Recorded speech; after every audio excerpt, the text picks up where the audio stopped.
Lorsque tu pries et que ta prière monte, il y a le combat du premier ciel. Les esprits, les petits démons, les princes de l'air vont s'opposer à ta prière. Et après avoir persévéré, comme Daniel a persévéré pendant 21 jours, quand la prière monte encore, ça a percé le deuxième ciel. Et une fois que ça a traversé le deuxième ciel, les anges rentrent au ciel avec ta prière et les ossements. À les ossements aussi, il y a toujours un obstacle. C'est pourquoi souvent, ta prière monte, mais les ossements peuvent tarder. Parce que le monde des ténèbres aussi s'oppose à ton exaucement. Tu dois prier également jusqu'à ce que l'ange revienne avec ta bénédiction, avec ton exaucement, que ce soit ce que tu as demandé.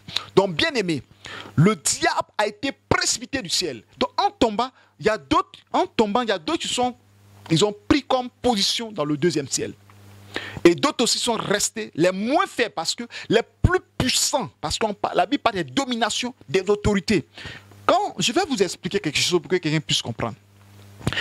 Vous voyez dans le ciel, il y a des chérubins, il y a des séraphins, il y a des anges, des archanges, il y a des anges simples. Satan a pris dans ces domaines-là un peu. Donc parmi ces anges-là, qui ont combattu contre Dieu. Il y a des chérubins qui ont combattu contre Dieu. Il y a des séraphins qui ont combattu contre Dieu. Vous comprenez? Et il y a des anges simples. Donc, c'est pourquoi Dieu les a créés comme des anges puissants, des anges forts, des anges qui ont l'autorité. Quand vous lisez la Bible, la description d'un séraphin, ça fait peur. La destruction des chérubins, des séraphins plutôt, ça fait peur. Vous voyez, les chérubins, Satan même était un chérubin. La Bible déclare qu'il était chérubin protecteur aux ailes déployées. Donc les chérubins ont 4 ailes, alors que les séraphins ont 6 ailes. Vous comprenez? Ils ont 6 ailes. Donc Satan a réussi à convaincre ces dominations-là. Donc ces esprits-là, que vous allez les voir, ceux qui sont faits le monde des ténèbres, puisque dans le ciel, il avait plusieurs yeux sur le corps. Les yeux dans les plumes, sur la tête. Tout le corps est rempli de Dieu. Et vous voyez, au ciel, c'est une gloire. Mais imaginez que cet ange qui a été précipité, qui est dans le monde des ténèbres, et qui a pris l'apparence d'un démon qui est devenu laid. Vous voyez, quand tu vas voir, ça fait peur de voir ces choses-là. Ça devient encore plus laid, plus horrible à voir, effrayant. Donc Satan a cette domination-là, ces esprits-là qui combattent le monde. Vous voyez, cette domination, c'est eux qui combattent au niveau des guerres. Ces principautés combattent au niveau des grandes famines, des grands fléaux.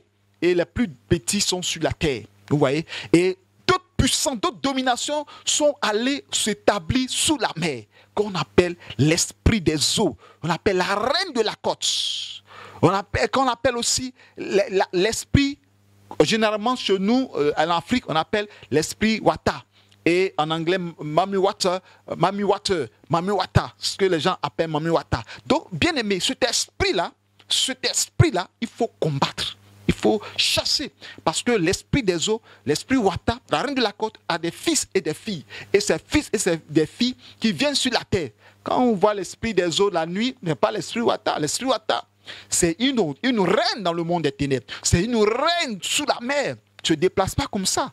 C'est une reine qui envoie ses enfants sur la terre pour venir attaquer. Qui envoie ses enfants sur la terre, ses fils et des filles sur la terre pour emmener des âmes en enfer. Vous comprenez? Donc, ce message, je pense que quelqu'un doit se réveiller parce que c'est un combat spirituel, un combat de feu que nous devons mener.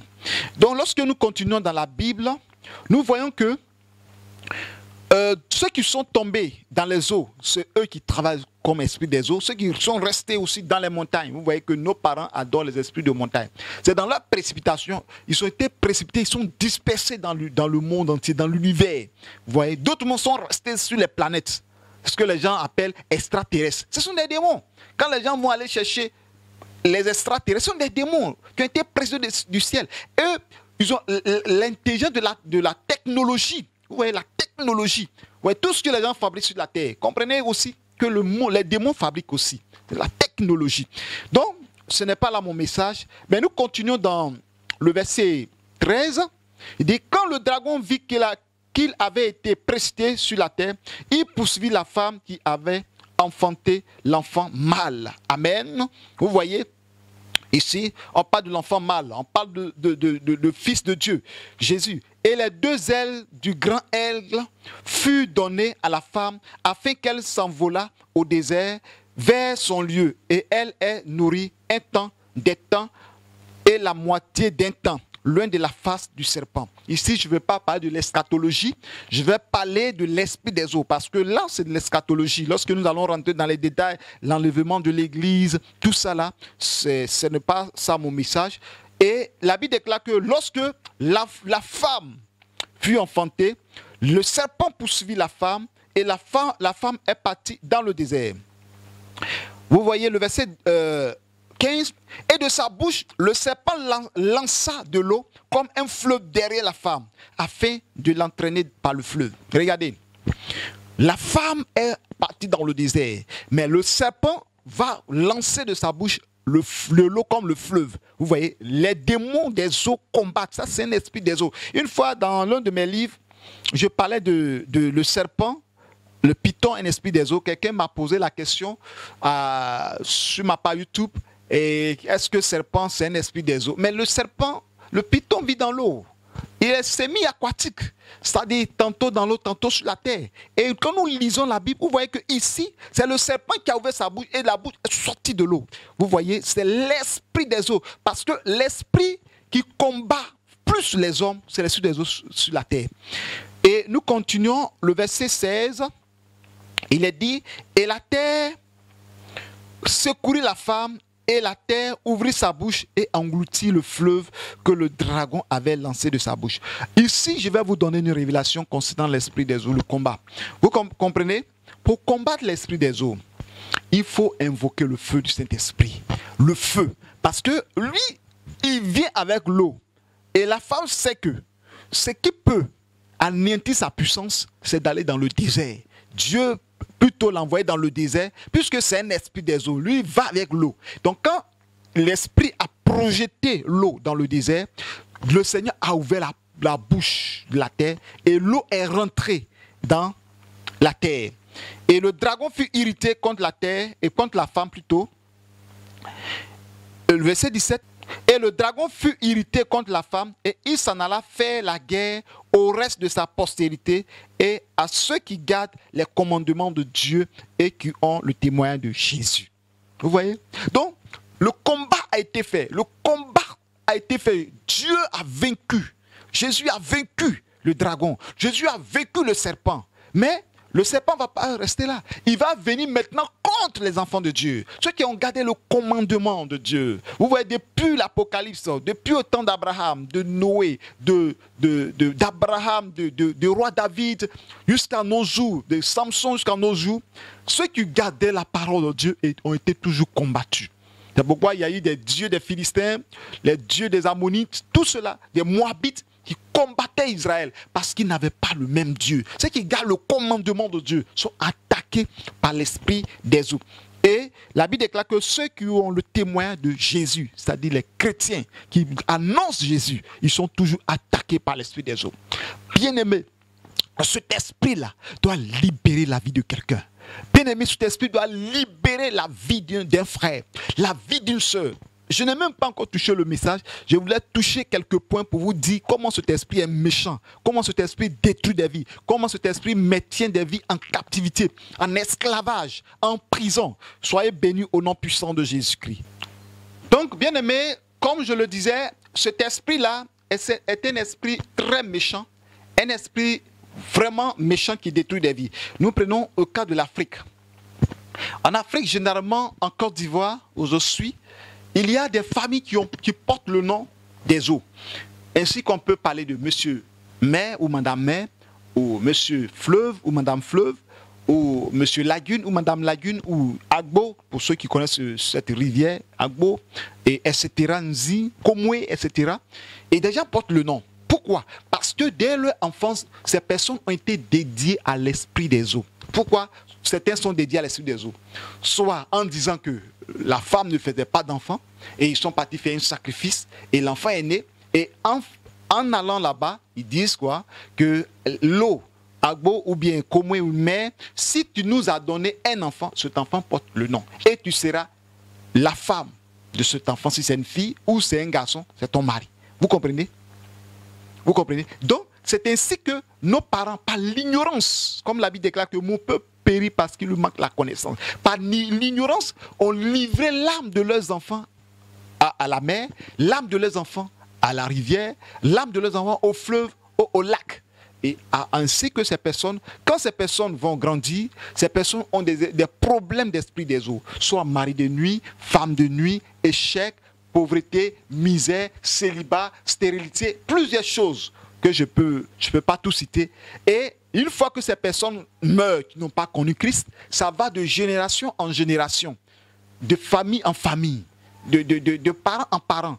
Donc c'est pourquoi vous allez remarquer que toi-même tu n'as jamais adoré l'eau, mais tes parents ou tes arrière-parents ont adoré l'eau. Et ils ont dédié ou ils ont fait un pacte avec l'esprit des eaux, au point qu'aujourd'hui, toi qui es dans les liens d'esprit des eaux, quoique tu n'as pas fait de pacte avec l'esprit des eaux. Donc toi, enfant de Dieu, quand tu te trouves dans cette situation, il faut briser les alliances, il faut demander à Dieu d'ouvrir la bouche de la terre, afin que cette eau qui te poursuit chaque nuit, quand tu dors, tu vois de l'eau, que l'eau là soit engloutie par la bouche de la terre, comme Dieu a montré dans le livre d'Apocalypse, en priant, toute eau qui te poursuit, quand tu te couches la nuit, tu nages dans l'eau, tu te retrouves dans l'eau, que cette eau là soit engloutie par la bouche de la terre, que la terre ouvre sa bouche et que cette eau soit engloutie. Vous voyez, c'est clair dans la Bible.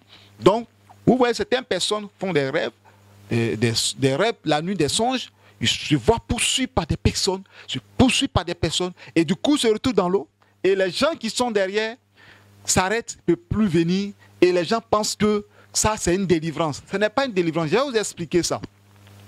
Vous savez, lorsque tu pries et que ton âme quitte dans l'eau, et que l'alliance est brisée, tu ne peux plus les suivre, et que tu t'en vas maintenant, ils savent que vraiment tu es délivré de leurs mains.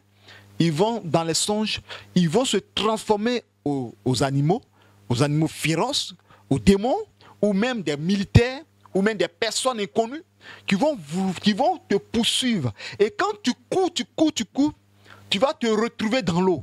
Et quand tu te retrouves dans l'eau, et ils s'arrêtent, ils ne te poursuivent plus. Et puis tu te dis, ah, j'ai fait un rêve, les gens m'ont poursuivi, quand je suis tombé dans l'eau, ils ne sont plus venus et j'ai été sauvé. Non, ils ont ramené ton âme dans l'eau.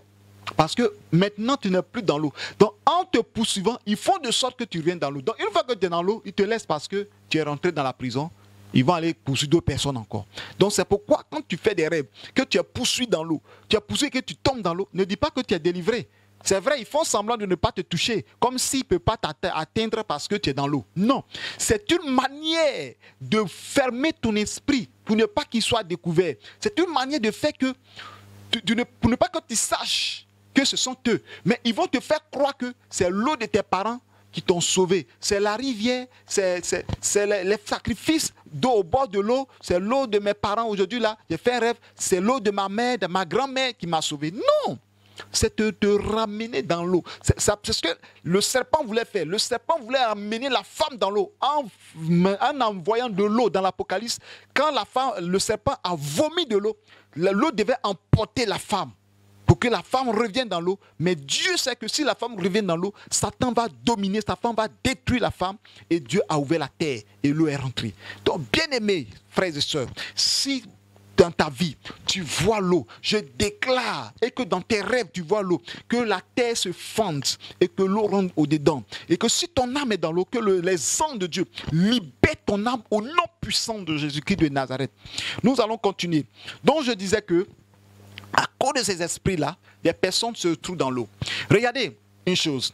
Ceux qui ont l'esprit des eaux, ils ont une force prospérité, une force richesse. Ces personnes, vous allez les voir que ces personnes s'avancent dans leur vie, ça marche. Mais ces personnes n'ont pas la paix, n'ont pas la joie. Et ce que le témoignage que nous avons entendu, c'est que des personnes qui ont l'esprit des eaux, qui ont fait des sacrifices d'eau, quand il y a la saison pluvieuse et que la rivière est en crue, les fleuves sont en crue, vous allez voir que ça va bien dans leur vie, tout marche bien. Mais quand il y a la saison sèche, pendant l'étiage, vous allez voir que la vie de la personne devient compliquée. Quelqu'un va me dire, mais écoutez, mais si on est la personne, la mer qui est toujours remplie, la mer, non. Si ta vie est un esprit de mer, tu es foutu parce que c'est les démons de mer qui vont te fatiguer. C'est l'esprit esprits des autres qui vont te fatiguer. Les esprits impurs vont te fatiguer. C'est-à-dire mari de nuit, femme de nuit, qui vont te fatiguer. C'est pourquoi je dis à quelqu'un, mais fais très attention. Parce que, généralement, pour reconnaître l'esprit des autres dans une famille, vous allez remarquer que dans les pays africains surtout, je dis en Côte d'Ivoire ce que je connais bien sûr, un pays à Caen, parce que moi je suis un côté à Caen, vous voyez que quand il y a la naissance des jumeaux, ils mettent de l'eau. Ils font un hôtel d'eau, ils déposent l'eau, ils déposent des foufous, ils déposent la nourriture, et à chaque fois, ils remplissent, ils mettent de l'eau chaque 3 semaines où on parle de vendredi saint, et d'autres, moi j'appelle ça vendredi noir démoniaque, ils viennent mettre de l'eau, de la boisson. Toujours, il faut que le récipient contienne de l'eau. Et cette eau que vous voyez, vous allez voir que c'est dans un petit récipient. Mais dans le monde spirituel, c'est une grande eau, c'est un village, c'est une grande ville. Et les démons sont au-dedans de cette eau. Vous comprenez? Et lorsqu'on met de l'eau, c'est pour entretenir des démons, pour que les démons soient toujours en permanence. Pourquoi les gens ne laissent pas l'assiette sèche? On dit non, les esprits sont venus boire l'eau, il faut remettre de l'eau. Les esprits sont venus. C'est pourquoi Satan veut que chaque année, ou chaque 6 mois, il y a de renouvellement d'alliance. Parce que ce qu'ils font, souvent, ça se périme, ça se dessèche. Donc il faut venir renouveler l'alliance avec le sang humain, avec le sang des animaux. Il faut venir renouveler l'alliance. Parce que Satan vit des sacrifices. Satan vit des sacrifices démoniaques. Satan vit de ce qui vient de la part des hommes. Vous comprenez? Je vais vous donner un témoignage. Il y a un sorcier qui m'a dit quelque chose qui m'a beaucoup frappé. Le sorcier m'a dit que, tu sais, les gens font les sacrifices avec les noix de cola. Vous comprenez? Mais les démons aiment les colas. Mais la seule chose que les démons ne peuvent pas faire, ils ne peuvent pas enlever les colas dans les cabosses. Donc c'est les hommes, quand les hommes enlèvent, qui déposent, qui peuvent utiliser. Donc c'est bizarre. Et j'ai compris, puisque les colas qui t'embroussent, ils sont en brousse là-bas. Mais eux-mêmes, ils ne savent pas comment enlever les noix dans les cabosses. Vous comprenez? Donc il faut que l'homme enlève et l'homme dépose en sacrifice. Et ça, ils utilisent. Vous comprenez? Donc c'est clair. Les démons, tout ce que les gens cherchent, ça est en brousse. Mais pourquoi ils n'utilisent pas? Tout ce que les gens cherchent, ça est sur la terre. Il ne peut pas. Il faut que l'homme soit intermédiaire entre les esprits, soit le pont de ce qu'ils veulent. Or, Jésus-Christ est l'intermédiaire entre nous et le Père. Donc nous devons briser cet intermédiaire-là. Un démon tu ne dois pas être l'intermédiaire d'un démon pour qu'il ait quelque chose sur la terre. Bien-aimé, ce message, tu dois comprendre que tu as besoin de suivre jusqu'à la fin. Aujourd'hui, nous allons nous arrêter là. Parce que si je vais aller, on ne va pas quitter. Nous allons faire dans plusieurs séquences. Mais pour terminer, je vais toucher quelques points encore avant de terminer. Vous voyez, quand on parle de l'esprit des eaux, il y a des familles, on peut reconnaître facilement l'esprit des eaux. L'esprit des eaux, je vais vous parler des jumeaux. Il y a des familles, on parle de 10e enfant, il faut déposer de l'eau pour faire des sacrifices. Il faut prendre des œufs, il faut utiliser ces choses-là. Vous comprenez? Il y a aussi des familles aussi qui utilisent des bougies. Vous voyez, toutes les religions qui utilisent la bougie, qui utilisent de l'encens et qui vont au bord de la mer pour pouvoir faire des sacrifices. C'est l'œuvre de l'esprit des eaux. C'est pour aller dédier à la mer, à la reine de la côte. Et dans ce livre, j'en ai parlé de toutes ces choses-là. Et je vais vous expliquer encore. Donc, on peut parler de bougies, des statues. Et ces personnes font souvent, et ces personnes font des statuettes, déposent soit statuettes femelles, statuettes mâles, et on voit femmes et garçons, et eux-mêmes ils disent que c'est leur mari, et les gens font des sacrifices. Ces personnes-là, leur vie sera liée par l'esprit de mari, de nuit, femme de nuit. Donc toutes ces choses, on appelle des autels. Que tous ces autels soient détruits. Et vous avez vu que pour aller en guerre, Dieu a demandé à Gédéon de détruire les autels de la maison de son père. Donc, tu peux être en Europe, tu peux être aux États-Unis, tu peux être au Canada, tu peux être quelque part dans un pays, en Israël, partout. Et tu es chrétien, mais tout dans ta vie, rien ne va dans ta vie. Il y a des échecs, tu ne peux pas te marier, il y a des blocages. Je te dis une chose, c'est à cause des autels. À cause des autels, tu ne peux pas combattre l'ennemi en tant que tu es dans son camp. Tu ne peux pas combattre l'ennemi en tant que tu as quelque chose en lui. C'est pourquoi Jésus a dit, le diable vient, mais il n'a rien en moi. Mais Satan que tu combats, il a quelque chose en toi. Il y a un autel, il y a un pacte que tes parents ont signé, il y a une alliance qui est scellée, il y a un sacrifice qui a été fait et tu es lié dans ce sacrifice-là. Je te dis une chose, il faut que l'autel soit brisé. Et ces personnes, généralement, les hôtels, quand on parle des hôtels, les gens disent que non, on n'a plus besoin de détruire les hôtels. Bien aimé, c'est la vérité. Vous savez, le diable est rusé. Hein. Il arrive à un moment donné, il peut t'inspirer. Un homme de Dieu peut dire des choses. Et puis tu peux prendre que c'est la vérité. Mais Satan peut se séduire pour ça. Vous voyez, je dis une chose. Souvent, les gens viennent, on n'a plus besoin d'hôtels. Jésus a détruit les hôtels à la croix. Attention, avant d'y arriver, donner un témoignage. Quand moi, j'avais reçu le message des hôtels, et il y a eu des séminaires, il y a des hommes qui étaient expérimentés dans les hôtels, et nous avons écouté les enseignements, et nous avons appris beaucoup de choses. Et moi, en tant que prophète, je voyais les choses, mais je n'avais pas la clé. Mais je savais qu'à faire d'hôtel, il y a quelque chose qui ne cloche pas bien. Il faut comprendre. Et avec les enseignements, ça a ouvert mon esprit. Et Dieu a ouvert encore plus mon esprit à comprendre certaines choses. Et concernant les hôtels, lorsque nous avons eu ces enseignements, un jour je partais et puis j'avais une petite bouteille d'huile d'olive dans ma main. Et sur un carrefour, j'ai vu des sacrifices de cola, des mille, des choses, en tout cas, en un mot, des sacrifices à un carrefour. Et quand je suis arrivé, j'ai versé de l'huile et j'ai dit, je te détruis, je te déloge au nom de Jésus-Christ. L'hôtel, j'ai parlé à l'hôtel et j'ai détruit, je suis parti. C'était un sacrifice qu'ils ont mis au carrefour.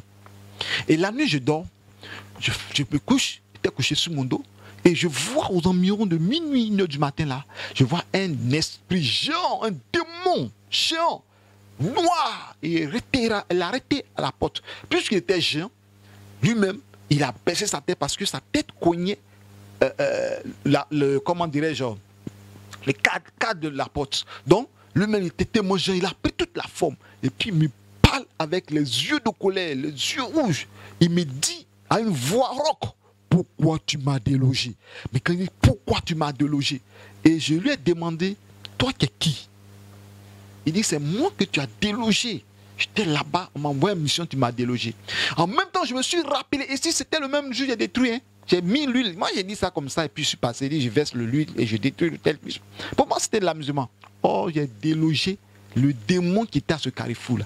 L'esprit de mort. Le démon qui a été emmené en mission pour ce sacrifice-là, je l'ai délogé. Sans le savoir. Je l'ai pris ça comme ça au nom de Jésus. Mais quand l'esprit a dit pourquoi tu m'as délogé, automatiquement, il m'a dit ça. Je me suis rappelé de l'hôtel. J'ai dit, je te renvoie dans la mer au nom puissant de Jésus. Quand j'ai déclaré ça, il a disparu un coup. Un coup, je me suis réveillé. Tout ça, c'était un songe. Quand je me suis réveillé, mais le son s'est passé dans ma maison. La vision s'est passée dans ma maison. Du coup, je me suis réveillé. Quand je me suis réveillé, j'ai commencé à prendre l'autorité, à commencer à prier. Et j'ai compris que affaire d'hôtel, là, ce n'est pas amusement. Donc, bien aimé, s'il y a des hôtels, tu es en Europe, tu es aux États-Unis, quel que soit le lieu où tu es, qu'il y a des hôtels qui te combattent, tu dois prier si l'hôtel n'est pas détruit. Franchement, tu auras toujours des combats. L'hôtel te ramène en arrière, tu fais des sons, tu te retrouves au village, tu fais des sons, tu te retrouves encore à l'école primaire, tu fais des sons, tu te retrouves au marché, et ton âme est comme un vagabond. Vous voyez, l'âme de Caïn errait. Dieu lui a dit que tu seras errant et vagabond parce qu'il a fait verser le sang, et le sang a constitué un autel. Vous comprenez? Et son âme vagabondait partout. Vous comprenez? Donc, bien aimé, lorsque cela arrive, bien aimé, tu peux être en Europe. Toi, tu m'écoutes, tu peux prendre contact avec moi, avec les numéros qui sont affichés. Et il y a des stratégies de combat spirituel. Même si tu es en Europe, il y a des stratégies de combat spirituel que nous allons effectuer pour détruire les hôtels. Quoi que tu es là-bas, on aura des moments de jeûne, des moments même aux États-Unis, au Canada, le lieu au Brésil, que soit le lieu où tu es, au Guadeloupe, que soit où tu es. Il y a des systèmes. Il y a des révélations que je ne veux pas parler à l'hôtel parce que ce n'est pas tous les enseignements que les démons doivent entendre. Ce n'est pas toutes les révélations qu'on doit donner. Parce que les démons entendent, ils vont contrecaler et ils vont mettre des blocages. Mais on rentre en contact, je vais vous montrer comment détruire un hôtel à distance. Vous allez comprendre, je vais vous donner la révélation. Donc soyez bénis au nom de Jésus-Christ. Parce que jusqu'à présent, je vous assure qu'on n'a pas encore touché le thème. Le thème, on n'a même pas encore rentré en détail de l'esprit des eaux. Beaucoup attendaient ça depuis longtemps parce que le livre est sorti. Ça fait plus de... Je sais combien d'années là, je ne me rappelle plus là. En 2016. En 2016, aujourd'hui ça fait 4 ans. Et c'est aujourd'hui que le Seigneur me met à cœur de donner des explications encore sur ce message. Donc soyez bénis au nom puissant de Jésus-Christ. Donc Gédéon a détruit les hôtels de la maison de son père. Donc étant en Europe, si tu habites au Congo, tu habites au Gabon, tu habites, sinon tu habites aux États-Unis, tu es présentement aux États-Unis, tu es présentement en Suisse, tu es en Russie, à Londres, tu es présentement en Angleterre, au Japon, en Chine, alors que tes origines sont en Afrique et que là-bas tu as des problèmes, tu as besoin que les hôtels soient renversés. Vous voyez, il y a des personnes qui sont en Europe, ils sont en Afrique, qui disent que bon, moi, je vais aller en Europe et là-bas, ça va aller. Mais je vous assure, il y a des personnes en Afrique ici qui ont une vie très heureuse, une vie bénie par rapport à ceux qui sont là-bas. Alors que la monnaie de là-bas est en hausse. Mais ici, c'est une monnaie qui est en baisse. Mais vous allez voir que lui qui a la monnaie plus bas, vous allez voir que lui prospère. Mais lui qui a la monnaie élevée ne prospère pas. Vous comprenez? C'est les hôtels. Alors que ceux qui sont partis doivent prospérer, doivent avancer, doivent avoir des ouvertures des portes partout. Mais tu ne peux pas aller en Europe et puis avoir la vie de galère, la vie de souffrance. Tu ne veux même pas avoir la nationalité. Tu ne veux même pas avoir des privilèges. Tu n'as même pas de nationalité. Et tu vis comme un clandestin. Pendant 10 ans, ce n'est pas normal. Dieu n'a pas demandé ça. Joseph est parti en Égypte. Il était au départ comme esclave. À un moment donné, Dieu l'a élevé. Dieu l'a élevé sur une terre étrangère. Donc c'est normal que lorsque tu quittes dans un pays pour aller dans notre pays, au départ ça peut être difficile. Mais arrivé à un moment donné, 1 an, 2 ans, 3 ans, il faut que les choses changent. C'est ainsi que ce message doit changer la vie de quelqu'un. C'est ainsi que lorsque tu as écouté ce message jusqu'à la fin, les choses doivent changer dans ta vie. L'esprit des eaux doit quitter ta vie. Tu dois mettre fin à ses œuvres. C'est pourquoi le thème, comment finir avec les esprits des eaux, comment finir avec Marie de nuit, femme de nuit, la reine de la côte, la sirène des eaux, l'esprit Wata. Comment finir avec cet esprit-là. C'est pourquoi tu dois écouter jusqu'à la fin. Première partie, deuxième partie, et après nous allons faire une version longue de 2 heures de temps comme ça, par exemple. Je ne sais pas combien de temps ça va prendre, mais au moins 2 heures de temps tu vas écouter et tu vas prendre ton temps pour prier. Mais nous allons faire séquence par séquence pour que tu puisses comprendre beaucoup de choses. Soyez richement bénis au nom puissant de Jésus-Christ de Nazareth.